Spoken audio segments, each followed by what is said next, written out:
beloved Boss Mike Cervera. Eto na. Baste. Oo. Pasok. Etong mga Duterte, nagbanta. Davao City Act. Pakinggan nyo to mga kababayan ko ha. Pakinggan nyo. Pakinggan nyo. Pinagbantaan ni Davao City Acting Mayor Baste Duterte ang umano'y mga drug pushers sa lungsod. Sa isang speech ng alkalde sa pagbubukas ng Pasko Fiesta 2025 sa Davao kagabi, sinabi niyang pagbabayarin daw ang mga durugista sa Davao na sumisira umano sa buhay ng mga kabataan at kanilang pamilya. Ano nangyari? Akala ko ba safe sa Davao? Akala ko ba walang droga sa Davao? Hindi po ba ganon? Ano to? Galing na mismo sa bunganga ni Baste, ano? Di ba sabi nila, sa panunungkulan ng mga Duterte, walang droga sa Davao City. Sa panunungkulan ni Duterte, drug-free ang Davao City.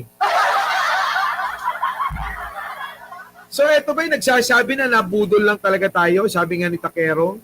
Sabi nga ni Takero, nabudol daw. Oo, tayo ng mga Duterte. Di ba? Yan na nga eh. So ngayon meron pa siya nga, hindi siguro, alam nyo ako, ulitin ko lang. Siguro si Basti hindi niya pinag-aaralan yung sinasabi niya, no? Kasi kumukontra na ito sa mga nauna nilang mga sinasabi na ang Davao City ay drug-free. Mali pala eh. Free and drug eh. Hindi eh. Free and drug. Hindi pala drug-free.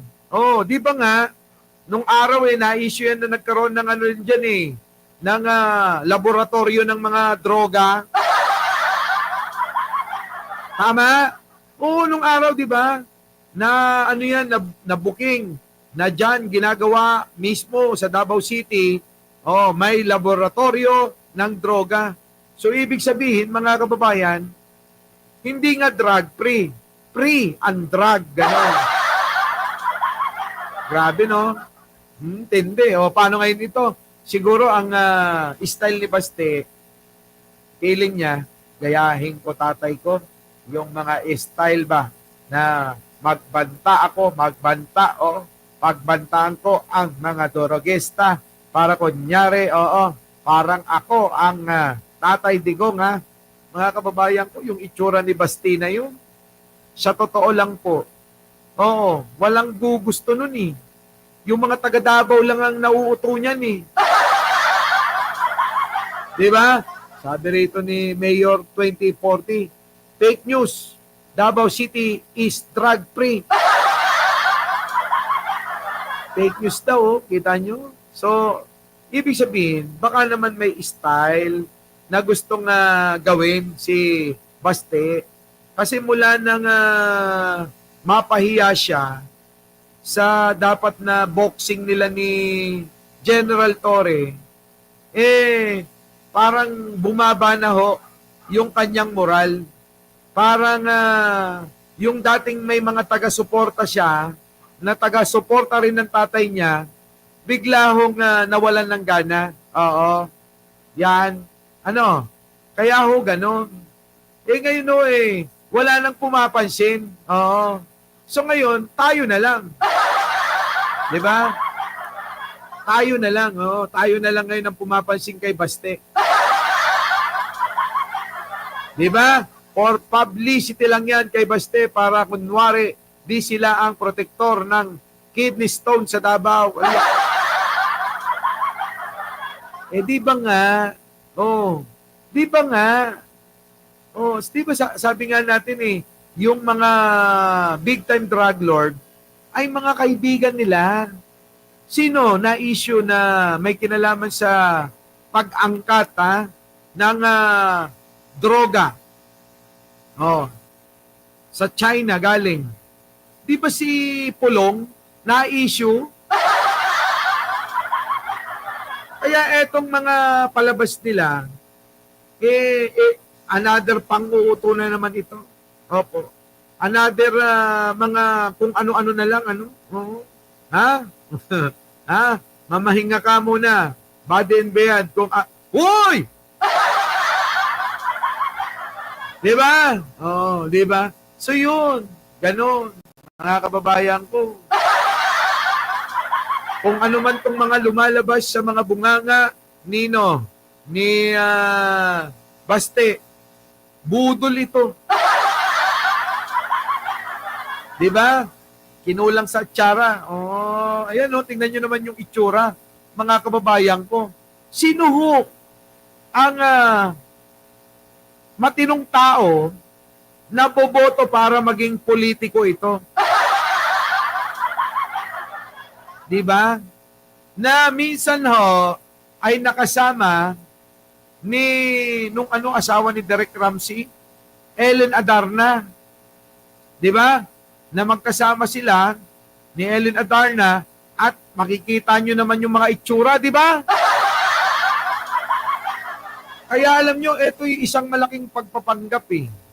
Kung ang pag-uusapan talaga, yung sasabihin na etong si Baste, abay, tatamaan to ng kidlat pag sinabi niyang hindi tumikim ng kahit na anong droga ito eh. Di ba, mga kababayan ko? O, sa palagay ho ninyo, di ba? Imposible ho. Eh, kasama niya yung yung si Ellen Adarna na aminadong lahat na yata ng droga, sinubukan niya. Oh, tumawag sa akin nung isang araw eh. Binalita, hindi, nung isang linggo pa, nung nakaraan pa, binalita eh. Mike, hindi na kami nagkakaintindihan ni Derek eh. Oh, ni Derek ba? Sabi sa akin ni Ellen Adarna, sabi sa akin, hindi na kami nagkakaintindihan, maghihiwalay na kami. Di ba? Oh, tapos sabi, nasaan ka? Sabi ko, nandito sa bahay, kasama ko si Jen Angeles. Sino yun? Eh di jowa ko. Sabi niya, sana all. Ha? Oh, sana all. Oh. Eh eto yun dati niyang kasama. Tuloy. 2025 sa Davao kagabi. Sinabi niyang pagbabayarin daw ang mga durugista sa Davao na sumisira umano sa buhay ng mga kabataan at kanilang pamilya. Ay, kabataan at kanilang pamilya, talagang yan ang sumisira sa inyo kasi yan ang issue nyo. Issue sa pamilyang Duterte ang droga na sila mismo di umano ang protector. Diba? Yun yun! Ewan ko sa mga ito. Sumisira daw sa mga kabataan. Totoong sumisira sa kabataan. Pero, kayo mismo ang may kagagawan. Hindi iba. Kayo mismo na mga Duterte ang problema kung bakit namamayagpag pa rin ang droga dito sa ating bansa. Kininam. Tama, mali. Kaya tayo pinaglolo ko niyan eh. Tila nagpasaring din si Baste sa alegasyong gumagamit umano ng iligal na droga si Pangulong Bongbong Marcos. Sabay pasok ng ganon. Wala na kayong katigil-tigil dyan. Di ba? Alam mo, Baste, hindi na magsasalita ang tao.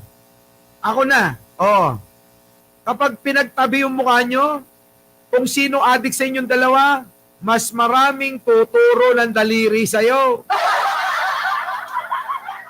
Tama ba mga kababayan?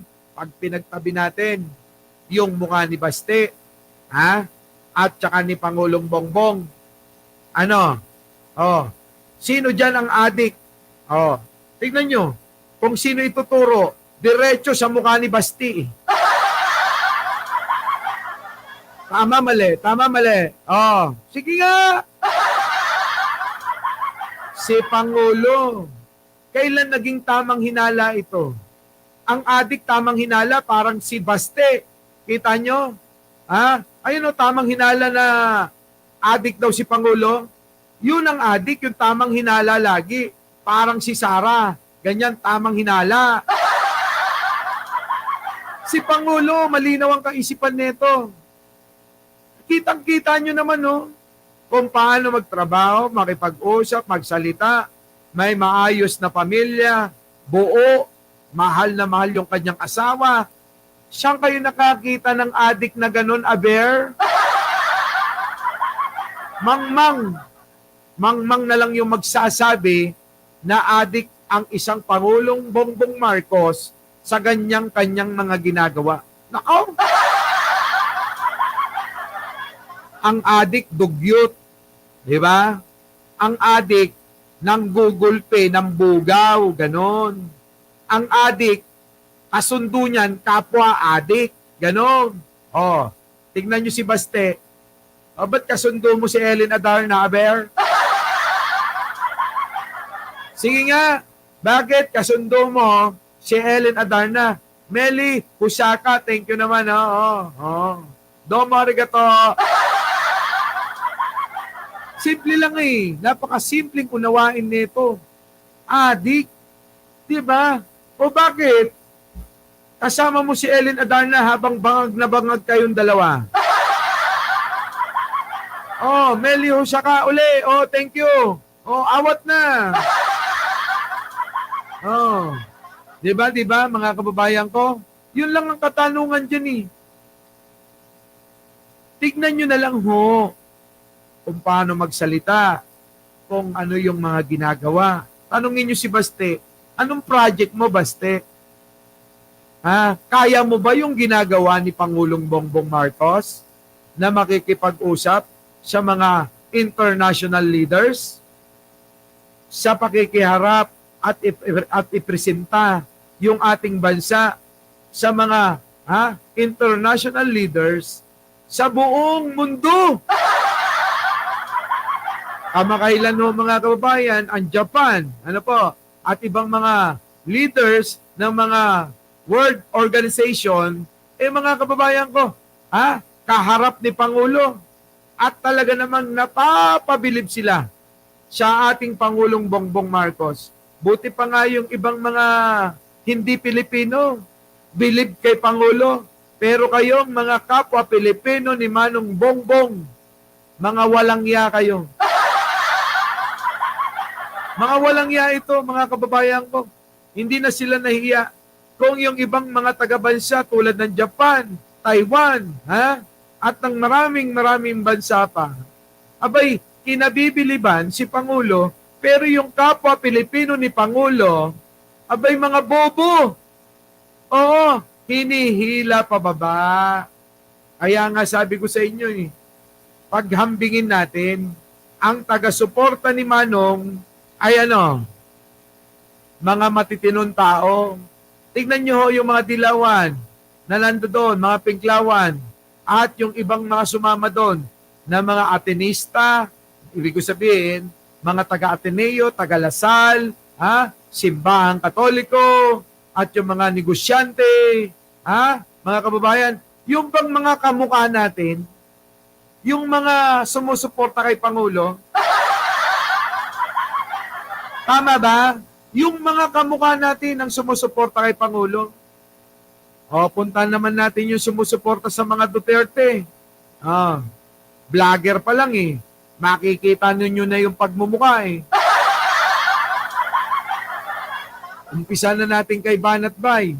Tingnan nyo naman yung mukha niyan. Umurong-urong kayo sa grupo niyan. Kita nyo naman yung mga itsura niyan.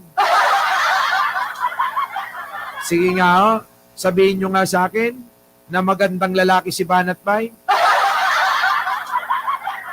Sabihin nyo nga sa akin kung may magandang lalaki sa grupo ni Banat Bay na kung tawagin nila Banateros. Sabi ko nga nung nakaraan, bawal ang pogi doon. Dahil ang mga nire-recruit ng mga yan, kung hindi, ngongi, yung mga walang pinag-aralan. Kita nyo? So, ayaw talagang mahaluan ng gwapo. sa madaling salita, pwede nilang palitan yung grupo nila sa susunod ng ano, grupo ng pangit lang. GNP. Oh. GNPL. Ano yun? GNPL. Grupo ng pangit lang. Diba? Oh, yun, mga kababayan ko. Tingnan nyo naman yung grupo ni Libayan. Sige nga. Oh, samantalang mga kababayan, tignan nyo yung mga nagrarally ngayon sa may Luneta. Makikinis. Walang galis. Ganon, di ba? Makikinis. Oh, kita nyo naman tayo. Ang kikinis natin, mga kababayan ko. Ayan, late na si Leonora Brown. Late na. Di ba? Yan mga sinasabi ko. Yan, DG. DG daw, sabi ni Jojo Chavez, DG, Dugyot Group. Yan ibig sabihin, dyan pa lang malalaman na natin kung anong klase ng mga tao yung mga taga-suporta na under sa kulto ni Duterte at sa mga sumusuporta rin po sa isang matalino at disente at malinis na presidente. Wala pong iba kundi si Pangulong Bongbong Marcos na nasa litrato ngayon. Di ba? Malayong-malayo ho. Kaya kayo na mga galisin na sabi ko ngayon mga taong kanal, manatili kayo dyan. Di ba? Wala kwentang rally ng DDS, sabi. Ay, nako. Yan, mga kababayan ko. Kaya ikaw, Baste, tigil-tigilan mo na yung dadaldal mo, walang kwenta. Ay, nako. So, paano, mga kababayan ko? Kita-kita na lang tayo mamaya. Sana, kahit na konti lang yung tinalakay natin at mas marami pang chismisan. Di ba? Konti lang yung ating tinalakay. Mas marami pang chismisan sa atin . Sana nakapulot na naman kayo ng tip, Sa totoo lang kulang pa yung tulog ko kasi hindi ako pinatulog ng maigi ni Jen Angeles kagabi. Daig pa naming yung po bang kung tawagan natin daig nyo pa bagong kasal Kaya medyo sa Ilocano agpukutalak alam niyo yung agpukutal? Yun. Hindi ko ipaki-translate niyo na lang sa Tagalog yung agpukutal. Kagabi ganyan pagpasok ko ng kwarto namin talagang tindig ko ganyan Kanina pagtawag sa akin ni Jojo Chavez, mga kababayan, paglabas ko ng kwarto namin, ganito na yan, ganyan na ako maglakad. Paano? Sige na, kita-kita na lang po tayo mamaya. Maraming salamat po. Our beloved Boss Mike, Boss Mike.